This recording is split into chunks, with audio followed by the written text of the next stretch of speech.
Helping Seniors Television, all about improving quality of life for seniors. If you're a senior, know a senior, or plan to be a senior, then this show is for you. It's all about helping you develop your own aging plan so you can age actively and with dignity.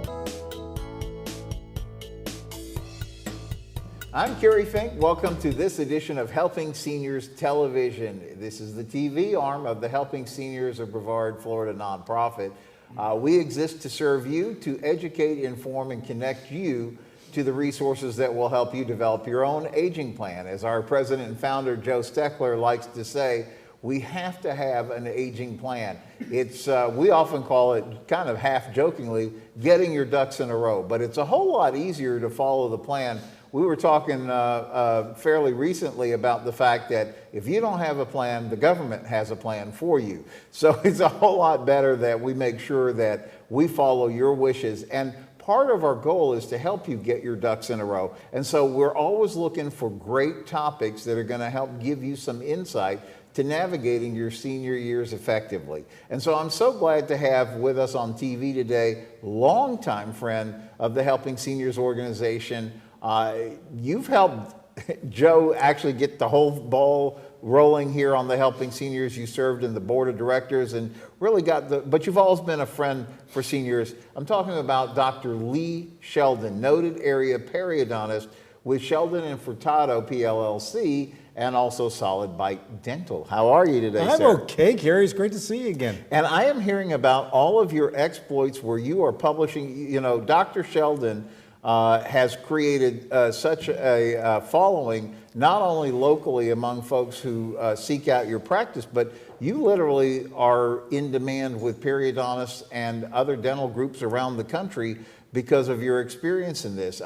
You were talking about some new publications and some new articles and the studies that you're always up to. Yeah, we're going to talk about that a little bit today, or we're going to talk about the results of that today. But yeah, there was a group of 5 people who got together, all of the senior level, outstanding researchers. I was happy they invited me to be a part of it. Outstanding researchers in the field who have said we need to establish some standards for treatment of periodontal disease. Now, you would think that standards are already there.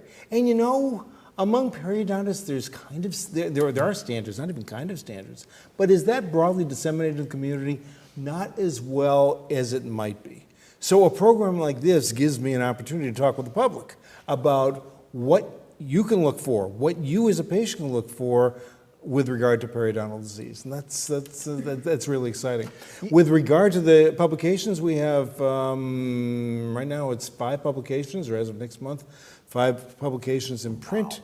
And our group is going to keep on publishing different nuances of the message saying many people should be saving teeth and can save teeth that didn't think they could save teeth before.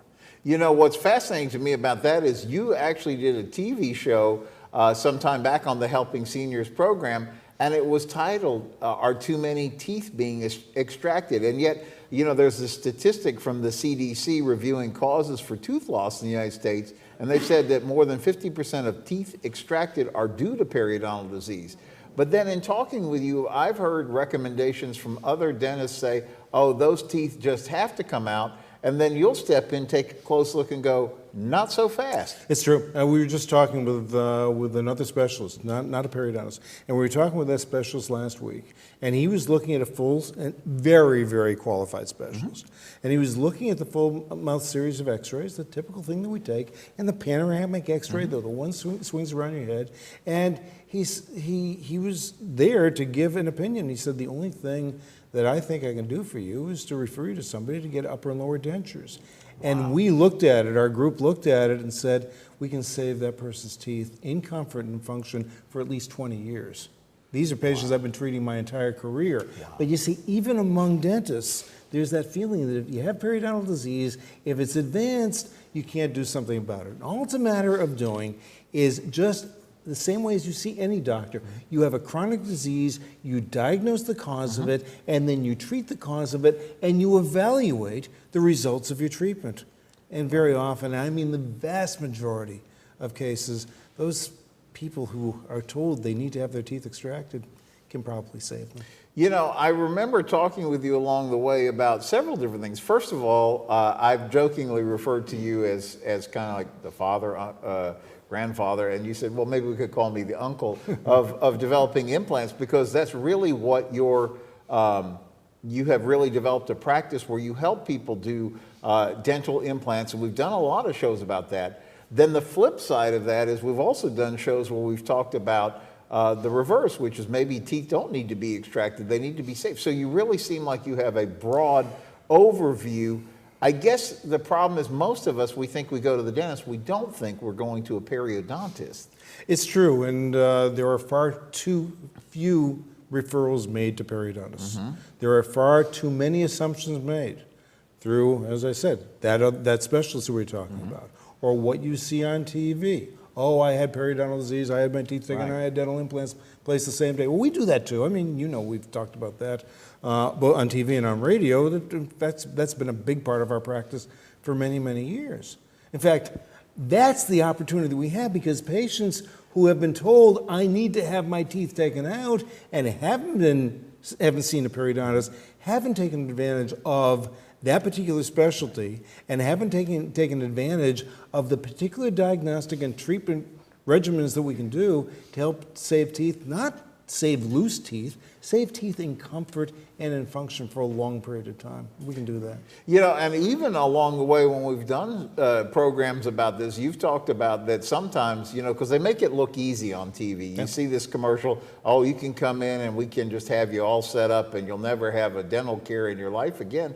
But we've even had the conversation that not always is a dental implant a better option than trying to save the natural tooth. It's true. If the tooth is comfortable, then we can often save it. We're talking about periodontal disease now. We can talk about tooth decay in another show, but we're talking about periodontal disease now, which is the reason most teeth, or the majority of teeth, are extracted according to the CDC, as you said.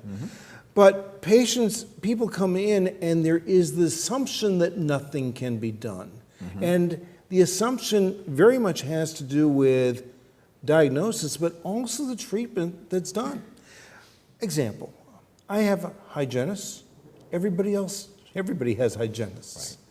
Hygienists who work for me understand that there are certain principles that need to be followed based on what we've decided, and Michelle, Dr. Furtado, the same way, in order to be able to get the result that we want. The amazing thing is, Kerry, that we have, from time to time, we have new hygienists coming in, and they're amazed. They didn't realize how many teeth they could save. Wow. With the instrumentation that we have and with the training and the diagnostics that we do. They're doing a lot of the work. They're doing non-surgical work that they never thought they could do. We have technology, meaning a camera that goes down onto the root surface. You can see it and get the root surface clean. And you know what they say about cleanliness and godliness. You have a clean tooth, the body wants it again. The reason that tooth started to lose bone support, started to get loose, started to develop pockets, was because the tooth was dirty and was never completely cleaned. And so if we get that tooth completely clean, all of a sudden the body wants that tooth again. It snuggles up to the tooth. It says, I like you. The pockets go away. The mobility goes away. The bleeding goes away. And the smell goes away. And people are smiling and they're happy. You know, I was thinking, we've done over the years, there is a whole plethora of programs going back to you and Joe talking early on about things like the perfect smile, and there's just a body of great programs about this. You can find them all on the helpingseniorsofbrevard.org website. You can find them on our YouTube channel. You can find them also on our Facebook page, for that matter. But one of the things that I was thinking, and radio programs too, and we were talking not long ago on the radio just about these very topics, about the fact that, you know, every mouth is different, and so the whole reason that you spend so much time, as I recall from our conversations with a new patient, is you really want to get a full idea of what's going in that person's mouth before you start saying, well, we should do this or we should do that. You want, like, the data to help you figure out what's the best plan. I do, and I want data not just in the mouth. Although we're talking about mouth, we're talking about teeth and periodontal disease today. I had a patient just today. She said every time or not every time, but many times when I'm biting down, I get soreness in my jaw. Yeah. I said, anything happened to your neck? Yeah, I had surgery done on my neck. About 10 years ago. Does anything done after that? No, I just had the surgery. I was feeling better. I said, I want you to just turn your head as far as you can to the right and turn your head as far as you can to the left. Then I said, I want you to pull your head on this side. She couldn't move her head on this side. I said, how about if we get to a physical therapist or a chiropractor and get this working out? And when this works out, very often the discomfort here gets better. So we're not even talking about teeth all the time, although today we should be. Hey, yeah, sorry also, for going off track. No, it's important because when we get back to this topic of periodontal disease, so I think the bulk of us, we understand we go to the dentist, but most of the time we go to the dentist because we're having some kind of a tooth pain or some other kind of pain, and maybe we don't even really know what a periodontist does. So I think it's kind of important if we could take a step back and say, this is why visiting a periodontist is so important. Okay, so let's talk about it. So that you're going to have to imagine the shape of the gums and the shape of the teeth. So we have teeth and we have gums, and bacteria called plaque accumulates on the tooth around the gum line. It stays there for an extended period of time. We don't remove it. That bacteria, sometimes the gums will start to bleed at that point. That usually happens when we're teenagers. But if the bacteria stays there for a long time, it starts to get below the gum line. And when it gets below the gum line, the body senses it and really doesn't want a bacterial invasion into the body. And so what the body does is to protect itself by starting to melt away the bone and the fibers that hold that tooth in place. And when those fibers start to go away, the fibers are between the bone and the tooth, but now the fibers are gone, I can probe, and I might be able to probe a 4 or a 5 or a 6 millimeter pocket where the fibers have let go because the bacteria is now contaminating the root where the fibers are supposed to be attached. If that keeps on going, it gets worse and worse and worse. If you goes to a 5 or a 6 or a 7 up to a 10, then the tooth starts to get loose and fall out. The whole goal in periodontal treatment is to get that root clean. And unless you have training and instrumentation, you often can't get any more than 4 millimeters below the gum line. That's why it's important to see a specialist who deals with that kind of a problem, a periodontist, so that if you're getting, let's say, a deep cleaning where the hygienist is going below the gum line, but the pockets of 4, 5, 6 persist, then perhaps not all the bacteria is gone, and then it's a matter of the correct instrumentation to get in there, to see it, and to get it out. It doesn't mean it can't be treated, and that's the problem we often have. It isn't nothing can be done. It's I may not have, I'm talking about not me, but the person may say, the therapist may really say, I don't think I have the tools to do it. Let's refer you to a periodontist, and that periodontist can very likely help you.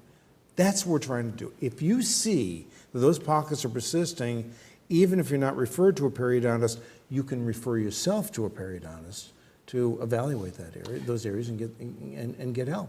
You know, it's an interesting thing because we've talked a lot in the helping seniors world about this theme that we call getting your ducks in a row. And as we've been exploring all facets of what that means, there's been sort of a corollary theme that seems to come out, which is we call it, don't try this on your own. You know, everybody has this, this idea, well, you know, I can do this myself. In fact, you know, there's so many YouTube videos out about this or that. So the thought that comes to my mind about as we're talking about this is you may be going to a very good dentist or somebody that's very skilled at what they do, but there's limitations in their training. So I was just thinking back to, as you were saying that, about the fact that you were recently seeing a patient that the other doctor realized, well, I don't think these teeth can be saved, but at least had the foresight and foresense to send them to you for an evaluation. Right. And now you're going to be able to save this person's teeth, not for a day, but for 20 years or something. Can you imagine? This is a full set of teeth, Kerry. Wow. Can you imagine if all those teeth came out and dentures were made? Wow. Or we took out all those teeth and put in implants? Wow. And it doesn't have to be done. It doesn't mean, listen, you know we do dental implants for a living. We do. Yeah. But it doesn't mean that we can't look at both sides of the coin. Right. There is the feeling, and by the way, it was the feeling that I had when dental implants first started. Good, we have a problem, we take out the tooth, put an implant, everything's going to be fine, no problem ever. You know, does that occur any place in the body, any place in medicine? No. And what we find is that a tooth that's lost due to periodontal disease, if we put a dental implant in that area, the dental implant is also more likely to get not periodontal disease, it's the same disease of an implant, we call it periimplantitis. So that person is more likely to get periimplantitis. Yeah. We're much better at treating periodontal disease of a natural tooth than we are treating periimplantitis. You know, that's one of the things that really occurs, and I've heard you talk over the years, and also that, you know, the business for a periodontist used to be that a general dentist would refer out to periodontists, but you've really found a successful niche in your practice that you're attracted. Well, first of all, now your son is a general dentist and he's in the practice, so you really are kind of full service. But even at that time, you said you really found it was valuable to educate patients about periodontal disease, because we're always thinking in terms of cavities or cleaning our teeth or things like that, but then we're missing the whole story that's going on below the gum line. It's true, particularly when a prevailing message might be, and I hope it's not prevailing, and that's the purpose you and I are doing the show. It's the purpose for our group publishing several articles and making sure that it's getting broadly disseminated to the profession and hopefully to the public, that in fact teeth can be saved. You can do that. It's just a matter of getting the appropriate evaluation. And if they can't be saved, fine. The specialist, the periodontist, has looked at it. The periodontist has said, no, there's nothing that can be done. Let's move on to the next step. But so often something can be done that we ought to be seeing a periodontist before you're making that decision to extract a tooth. So let's say that you're just, you know, you're the random person who's watching this show and you say, well, I go to my dentist a couple of times a year for my teeth cleanings. How do I know if I should be seeing a periodontist? Well, number one, I would make sure that the dentist, the periodontist, or the hygienist is probing, that they're placing a probe between the gum and the tooth, and that you know what the numbers are. They're going to write down the numbers, and there should be 6 readings in each tooth. Okay. Now, that may not be done every 3 months, but it can be done once a year to have an examination and you compare the numbers. If the numbers are getting shallower, in other words, a 6 is becoming a 4, a 5 is becoming a 3, you're going on the right track. But if those 5s or 6s or 7s are persisting, or they're getting worse, likely it means there's still a bacterial problem on the root surface. Sometimes it's a viral problem on the root surfaces. There are even viruses that cause periodontal disease. But there's still a contamination of the root surface. If it's staying at that 5 or 6 or 7 level, or getting worse, getting smelly, getting bleeding, and things like that, time to go to the periodontist. Right. And so you'd ask the hygienist, how are my pockets today? How do they compare with last time? You should be able to get a number chart and see, and you can compare the numbers yourself and see how you're doing. And so, and then at what point might you say, hey, it's time? Is there like, they give you some numbers, or maybe they say, I don't know how to give you these numbers, whatever they would tell you. What point do you say, well, it's time to pick up the phone, let me call Dr. Sheldon's office and have them have a look? I think if you have periodontal disease and you have the sense that it's not doing better, or you just want to get a second opinion to make sure that it's doing as well as it possibly can, by all means, go see the periodontist, let the periodontist do an evaluation, and at least give you the assurance that everything's okay.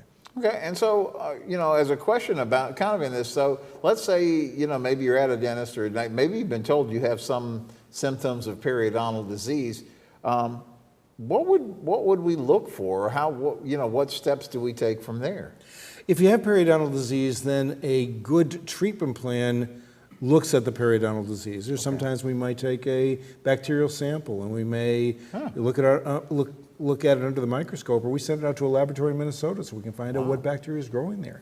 There is some bacteria, as you know, and we've talked about this on the air, but if you're seeing this for the first time, maybe not, is that the bacteria under the gums can circulate and they can cause problems in other parts of the body, heart disease, diabetes, Alzheimer's disease, which we talk about a lot in helping seniors. All are related, and there's more and more evidence that there's more of a causal relationship, that there's more than just an association between those. And so you want to make sure that, for an overall health reason, that the systemic part of it is covered by taking care of the ingress, the actual ingress of the bacteria through the tooth into the bloodstream, you want to make sure that's taken care of. And so we're going to do those diagnostic tests that we need to do. Second thing I'm doing is actually when I'm probing, I'm not just looking at the pocket depth. When I'm probing, I'm feeling for roughness on the root surface. Sometimes I can see so much roughness on the root surface that shows up on the x-ray. Shows up in the x-ray, that means you have a heavy accumulation of hardened plaque. Remember we talked about plaque? Yes. Okay, so now we have hardened plaque below the gum line. That's called calculus. That calculus is gripping onto the tooth like a vice grip. And that calculus digs into the root surface. So sometimes we think we're doing well by removing the calculus. Guess what? Some of the calculus is still there. Some of that calculus is still there. And so then it's a matter of finding the calculus. So we use a camera ourselves. Sometimes we'll do gum surgery, or somebody will do gum surgery. We tend to use the camera, a little endoscope which goes below the gum line. You can see the calculus, and now you see this tenacious calculus, and you keep on using instrumentation to smooth it off until we get a nice, clean, pristine root surface. Now the calculus is off. Now we have a pristine root surface. Now the body says, good, I have something to heal against. You know, there was two thoughts that came up as you were talking about that. The first is that I was going to bring up the point that it really seems like the technology that many dental, you know, if you go to a standard dentist, they do what they do, but they don't really have that technology to look below the gum line. And what you're talking about is that's where the real kind of the heart of the matter is. So that was point number one. And point number two is I remember you had shared on, I remember specifically it was on a radio show, you had shared the results of some study that was really exploring the connection between problems in the mouth and then things like heart disease. And most of us don't realize that having a good, clean mouth is really a great step in terms of you know, overall health. You know, that it's all interconnected like that. It's true. I mean, inflammation is what we talk about in any chronic degenerative disease now. The bacteria below the gum line will cause inflammation, will cause generalized inflammation, and the whole idea is to get the body in as good a shape as possible. And the teeth are the first step. Yeah.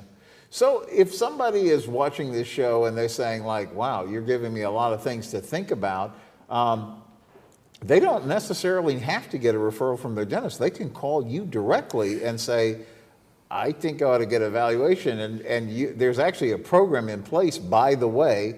I told you at the outset of the program, Helping Seniors of Brevard is a nonprofit. And you've established this as a way to kind of give back. You call it Solid Bite Gives Back.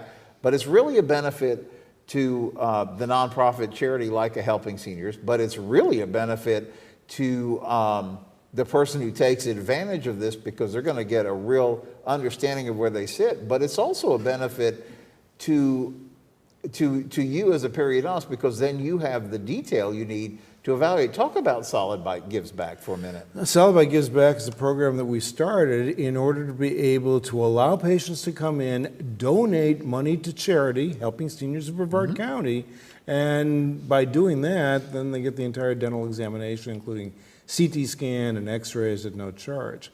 So all the person does is bring in a check, write a check for $50 or more, we'd love more, to Helping Seniors of Brevard County, and they get the entire examination at no charge. That's a 2-hour experience in our office where we're going through all the details, and we just don't look at periodontal disease, although obviously that's what we're talking about today. But I also look at decay, we look at the bite, we look at how the teeth are meeting, we look at spaces between the teeth, we look at dental implants, we look at or the possibility of dental implants, everything that would be related to dental care, so that by the time you leave the office, you have a full soup to nuts treatment plan or treatment alternatives. There may be 1 or 2 or 3 different treatment alternatives that we think are going to work and are going to work for a long, long time. Yeah, and it's not only that, it's the fact that you have the data you need to really evaluate a patient's situation. The patient now understands exactly where they sit, and you've done a great thing for the charity, Helping Seniors of Brevard, although you guys support a lot of good charities in our area. But the main point is it gives you the data that you need to really help the patient make the best, particularly if there's periodontal disease that is involved. How do people call your office or get in touch if they want to say, hey, I'm interested in Solid Bite Gives Back? Well, all they have to do is call Jennifer at area code 321-259-8000. and Jennifer, actually anybody who answers the phone, just say, I want the Helping Seniors of Brevard Solid Bite Gives Back Special, or just say Solid Helping Seniors of Brevard, and they'll be able to set you up for that examination. Well, yeah, and I appreciate you sharing the time on this today, because I think for so many of us, not understanding past the basic, I'm supposed to go every 6 months and have my dental cleaning, but then we don't understand because we see all these commercials on TV that promise us all sorts of things. And one of the lessons that I keep learning is the things that we see like that, because they have to try to give the entire message in 30 or 60 seconds. It oversimplifies the process without giving you any real understanding. And that's why I think when you spend that time in your office really learning where you are and what ideas could make you happier and healthier, makes all the sense in the world to me. It's the patient understanding, patient coming to us with his or her needs and wants, are looking at and evaluating it from a pathology perspective as well as a cosmetic and functional perspective in order to be able to come to a meeting of the minds. And that's why, both from a financial perspective as well as a patient wants perspective, we have to be able to give the patient alternatives that are going to work, and that's what we pride ourselves on. Yes. Well, thank you, Dr. Lee Sheldon with Solid Bite Dental, Sheldon and Furtado, PLLC. One quick time, the phone number, if somebody says, hey, I want to chase this some more. Yeah, it's area code 321-259-8000, 321-259-8000, and we would love to see you. And one other thing, you have a great website that's got all kinds of great information about some of the things we talked about. Do you want to share that? Yeah, go to solidbite.com, solidbite.com, and boy, do we have a lot of stuff there. My web designer said, I've never seen so much stuff on a website. It's good information. And some of our shows are there too. That's right, absolutely. Well, thank you, Dr. Sheldon, for being here today. Thank you for joining us, viewer. We'll see you next time on Helping Seniors TV. I'm Joe Steckler. Thank you for joining our program today. I'd like to remind you that our senior information line is available to you at 321-473-7770. There you can get help and direction that could be helpful for your specific situation or circumstances. The work of helping seniors is very important, but we can't do it alone. That is why our sponsors here in Brevard County are so important. I'd like to thank our many area sponsors, businesses, and medical providers who support the mission of helping seniors that help us carry the cost of our media efforts. If you'd like to join us either as a business partner or simply donate as an individual, we welcome your call at 321-473-7770. You are always welcome to visit our website at www.helpingseniorsofbrevard.org. Thanks so much for your help. It does make a difference.